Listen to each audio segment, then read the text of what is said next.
आपल्यासोबत बोलण्यासाठी माजी मंत्री अस्लम शेख जी आहेत। अस्लम जी, मुंबईतल्या रस्त्यांचा जो वादा केला होता एकनाथ शिंदेंनी, सगळे रस्ते सिमेंट कॉन्क्रीट करू, मात्र आतापर्यंत फक्त 30% रस्तेच हे पूर्ण झाल्याचं समोर आलेलं आहे। आपण बघितलं असेल निवडणुकाच्या आधी ज्या हिशोबाने टेंडर काढण्यात आले होते, जी रफ्तार दाखवली होती निवडणुकाच्या आधी, आणि ज्याला कॉन्ट्रॅक्ट दिले तो काम करायलाच तयार नव्हता।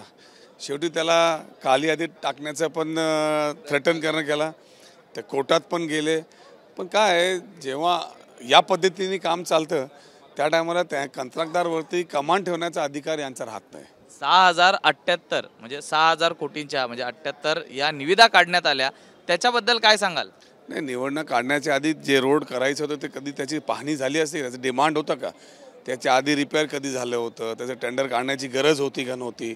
सर काम करायचं म्हणजे पैसे महानगरपालिकांनी एवढे जमा करून ठेवले, त्याला आपल्याला यूज करायचा आणि यूज करून टाकला। शिवसेना उद्धव बाळासाहेब ठाकरे पक्षाचे आमदार महेश सावंत यांनी म्हटलेलं की जे कॉन्ट्रॅक्टर आहेत हे दिल्लीचे आहेत, त्यांना मुळात मुंबईतल्या रस्त्यांबाबत फारशी माहिती नाही आहे की कुठून खालून ड्रेनेज लाईन गेली आहे, गॅस पाईपलाईन कुठून गेली आहे, आणि तरीसुद्धा त्यांनाच कंत्राट दिली जात आहेत। मुंबईतले जे जुने कंत्राटदार आहेत त्यांना डावललं जात आहे म्हणतात। नाही, असं आहे की जे कंत्राटदारला ज्यांना टेंडर लागलेलं आहे, शेवटी त्यांनी कामं तर इकडचं करणारी लोकांनाच दिलेली आहे। जे इकडचे कॉन्ट्रॅक्टर होते ते आता ते बिचारे ते खाली आले आहेत, जे स्वतः टेंडर घ्यायचे त्यांना जे आहे ना तर खाली लेवलला आणायचं काम केलं आहे। आणि बाहेरच्या लोकांना टेंडर शेवटी जेव्हा निवेदन कोणी भरू शकतोय, इकडचा तिकडचा प्रश्न नसतो, पण ज्याला माहिती असते, जो लोकल कॉन्ट्रॅक्टर तो चांगल्या पद्धतीने केला असता। एक शेवटचा प्रश्न आहे, फक्त मेट्रो 9 साठी 1400 झाडं ही तोडली जाणार आहेत, त्याबद्दल काय सांगाल? एन्व्हायरमेंटच्या बद्दल त्यांना किती प्रेम आहे, आता काय बोलू मी।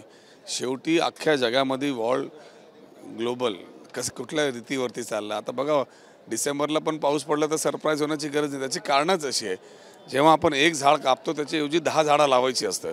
आता कुठल्याही प्लॅनिंगमध्ये जेवढी झाडं कापण्यात मुंबई आलेली आहे तेवढी झाडं लागण्यात आलेली आहे का, ह्याच्याबद्दल जरा माहिती घ्या। थेट मीरा रोड पर्यंत ही लाईन जाणार आहे साहेब, थेट मीरा रोड आणि त्याहून पुढे जाणार आहे। डेव्हलपमेंट तर झालंच पाहिजे, मीरा रोड का मी तर बोलतो महाराष्ट्राच्या टोक्यापर्यंत गेली पाहिजे, पण हे करत असताना हा नुकसान एन्व्हायरमेंटला नाही झालं त्याची पण त्यांनी ध्यान ठेवायला पाहिजे। युबीटीचे आमदार म्हणतात गुजरातला कुठेतरी कनेक्ट करण्याचा प्रयत्न आहे हा मुंबईचा, त्याबद्दल मी काय बोलू।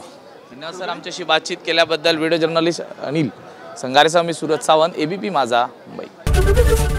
एबीपी माझा, उघडा डोळे बघा नीट।